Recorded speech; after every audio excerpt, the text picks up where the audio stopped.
अंमली पदार्थाचे जे काय त्याला आशीर्वाद पोलिसांचा आहे का? पोलीस या यंत्रणेत जबाबदार आहे का? राज्य सरकार आणि केंद्र सरकारने मिळून अंमली पदार्थांच्या विरुद्ध एक लढा उभा केला आहे। माझा प्रश्न असा राहील की ज्या ज्या पोलीस स्टेशन मध्ये आपण अशा पद्धतीने हा जो विभाग उघडणार आहात त्याला लागणारी जी यंत्रणा आहे, नुसता तो जर विभाग असेल, पाटी लावलेली असेल तर त्याचा काही उपयोग होणार नाही।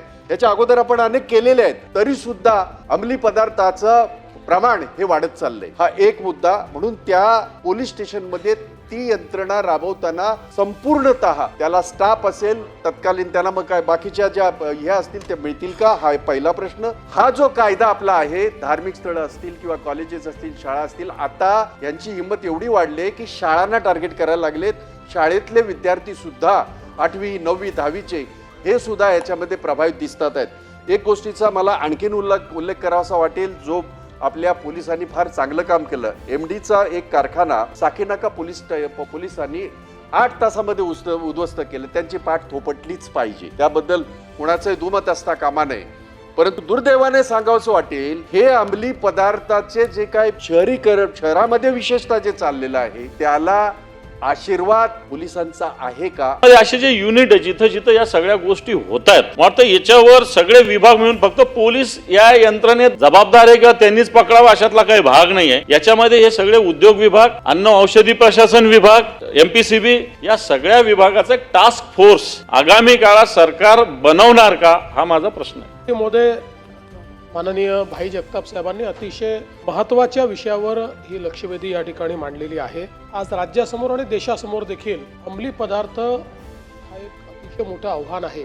विशेषतः आपल्या युवा पिढीला ज्या प्रकारे या अंमली पदार्थामध्ये गुरफटण्याचं प्रमाण वाढत आहे, आपल्या सगळ्यांकरता ही चिंतेची बाब आहे।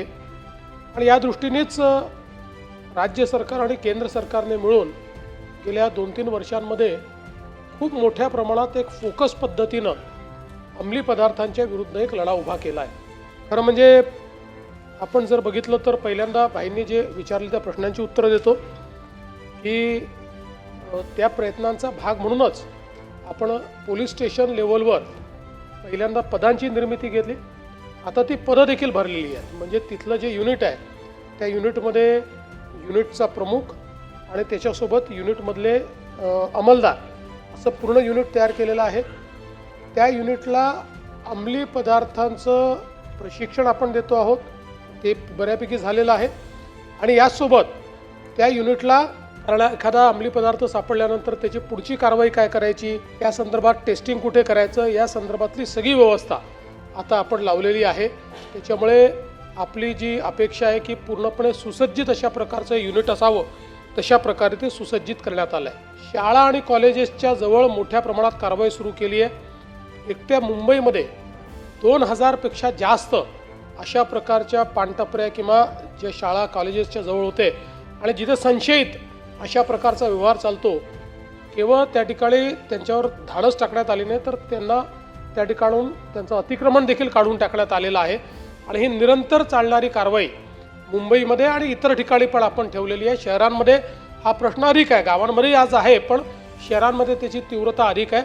त्यामुळे शहरांमध्ये विशेषतः शाळा आणि कॉलेजेसच्या संदर्भात तिथले जे काही पानपट्ट्या किंवा अशा प्रकारचे ठेले आहेत याच्यावर कारवाई करणे आणि त्याच्यावर लक्ष ठेवणे अशा प्रकारचा प्रयत्न देखील चाललेला आहे।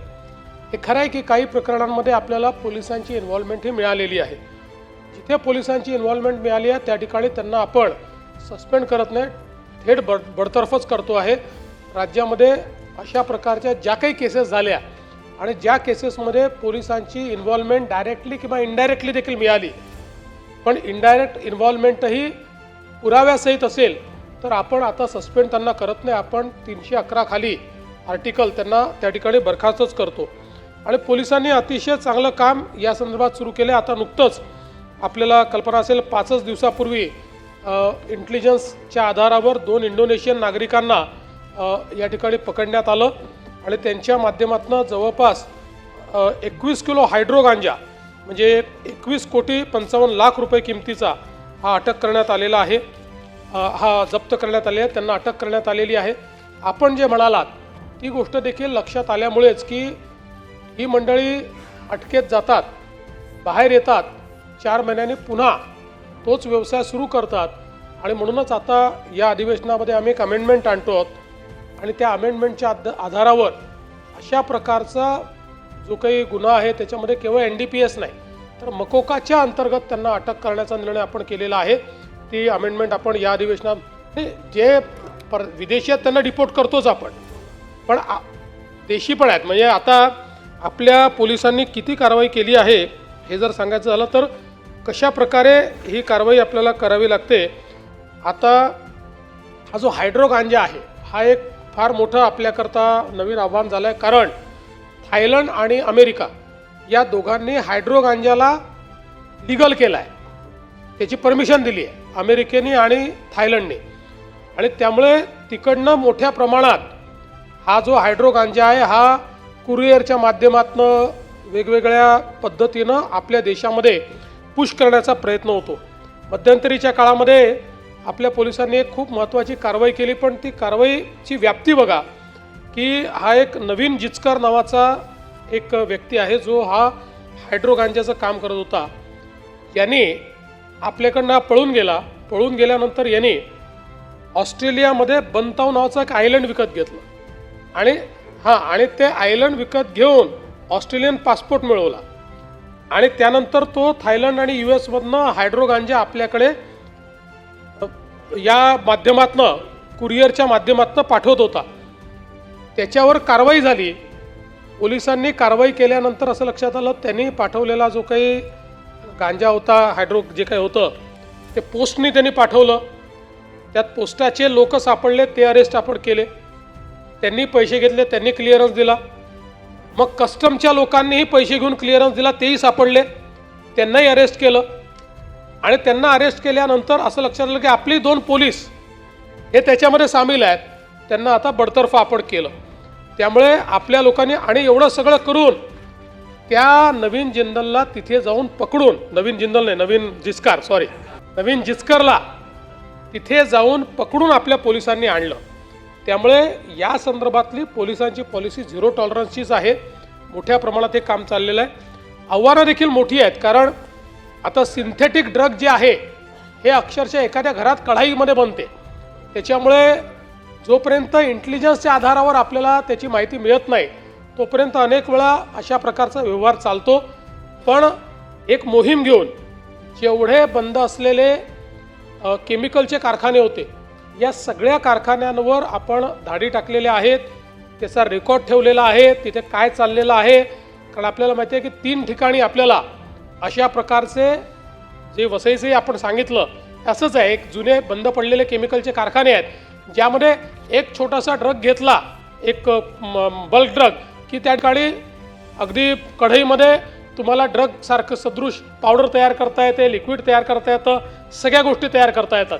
आणि म्हणून या संदर्भात ही पण मोहीम मोठ्या प्रमाणात आपण हातामध्ये घेतलेली आहे की ज्यातनं अशा प्रकारच्या बंद पडलेल्या जागा या पुन्हा यूजमध्ये येऊ नये. आपण वसईचं मगाशी उल्लेख केला म्हणून सांगतो की ते उद्ध्वस्त केलेलं आहे आपण. आता तिथे कुठलीही कारवाई चाललेली नाही. तथापि या संदर्भात अधिक कोऑर्डिनेशन करण्याची आवश्यकता आहे, कारण हा इंटरस्टेट रॅकेट पण आहे आणि इंटरनॅशनल रॅकेट पण आहे.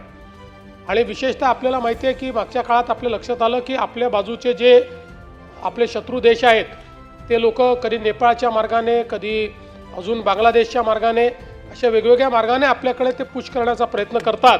तर त्याही संदर्भात मोठ्या प्रमाणात कारवाई जी आहे ती आपण करतो. एवढंच मी आज सांगतो की अतिशय सिरियसली इंटरस्टेट कोऑर्डिनेशन देखील आता सुरू झालेलं आहे.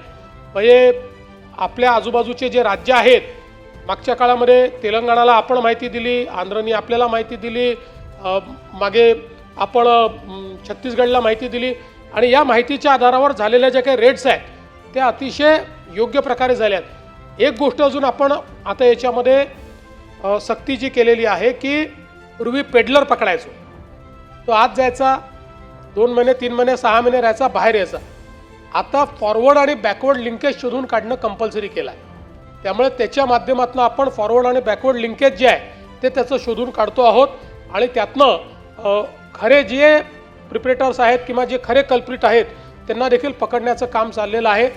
पण हेही खरं आहे की तेही नवीन नवीन गोष्टी त्यामध्ये वापरत आहेत. जसं मगाशी तुम्ही रत्नागिरीचं सांगितलं, आता नवीन पद्धत त्यांनी अशी चालू केलेली आहे की लास्ट स्टेज कॅन्सर असलेल्या महिला यांना वापरायचं. 3 केसेसमध्ये असं लक्षात आलं की ज्या महिलांना पकडलं त्या कॅन्सरच्या 3rd स्टेजला बॅटल करताय. त्यामुळे त्यांच्यावर तुम्ही फार काही सक्ती करू शकत नाही आणि त्यांची परिस्थिती अशी असते की यातनं पैसा मिळतो आहे त्याच्यामुळे ते आता काम करतात. त्यामुळे अशा नवीन नवीन पद्धती याच्यामध्ये वापरणं चाललं आहे. पण निश्चितपणे मी आपल्याला सांगतो की ही लढाई आपण इंटेन्सिफाय केलेली आहे, ही आपल्याला लढावीच लागेल. आणि याच्यामधला आता दुसरा भाग जो आहे तो जाणीव जागृतीचा आहे की ज्याच्यामध्ये मुंबई पोलीस असेल, नागपूर पोलीस असेल यांनी आता शाळा कॉलेजेसमध्ये मोठी मोहीम सुरू केलेली आहे. आता नागपूर आपले जे CP आहेत त्यांनी खूप मोठा कार्यक्रम सगळ्या शाळांमध्ये कॉलेजेसमध्ये जागृतीचा केला. मुंबईत आता तो सुरू झालेला आहे. सगळ्या महानगरांमध्ये शाळा कॉलेजेसमध्ये आपला प्रयत्न आहे की म्हणजे अँटी ड्रग्स किंवा त्याचा असे क्लब्स बनावे, त्याचे ग्रुप्स बनावे आणि त्यांनीच आपल्याला आपलं कान आणि डोळे त्यांनी बनावं अशा प्रकारचा प्रयत्न देखील आपण सुरू केलेला आहे. आणि मला असं वाटतं की या दृष्टीनं सभागृहामध्ये ही चर्चा जी घडते ही महत्त्वाची आहे, कारण निश्चितपणे हा प्रश्न आपल्या सगळ्यांकरता अत्यंत महत्त्वाचा प्रश्न आहे.